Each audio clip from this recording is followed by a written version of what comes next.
اس کے بعد سورہ زمر کی آیت نمبر 53،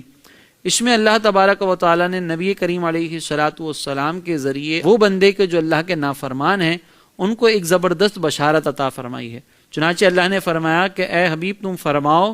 اے میرے وہ بندوں جنہوں نے اپنی جانوں پر زیادتی کی، اللہ کی رحمت سے مایوس نہ ہونا، بے شک اللہ سب گناہ بخش دیتا ہے، بے شک وہی بخشنے والا مہربان ہے۔ اس آیت مقدسہ میں اللہ تبارک و تعالیٰ نے زبردست انداز میں اس بات کی طرف اشارہ فرما دیا کہ اگر کوئی شخص گناہوں کا بوجھ لے کر بھی اللہ کی بارگاہ میں حاضر ہوگا اور صرف ایک آنسو ندامت کا بہا دے تو اللہ تبارک و تعالیٰ اس کے سارے گناہوں کو معاف فرما دے گا۔ اور یہاں پہ اللہ نے فرمایا کہ اللہ کی رحمت سے مایوس نہ ہونا۔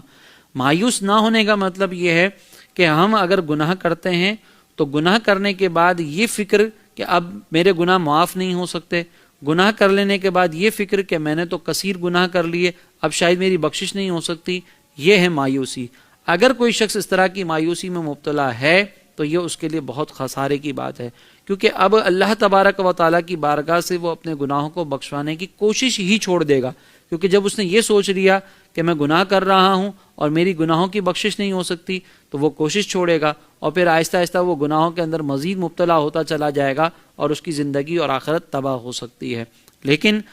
یہ سمجھنا کہ میں مثال کے طور پر اگر گناہ کرتا رہوں اور پھر مجھ سے کوئی کہے کہ یار تم گناہ کر رہے ہو، تم نمازیں چھوڑ رہے ہو، تم جھوٹ بولتے ہو، اور سامنے سے میں یہ کہوں کہ اللہ کی رحمت بہت وسیع ہے، تو یہ اللہ کی رحمت پر امید نہیں ہے، یہ اللہ کی رحمت کے حوالے سے اپنے آپ کو دھوکے کے اندر مبتلا رکھنا ہے۔ امید اس وقت ہے کہ جب انسان گناہ کرنے کے بعد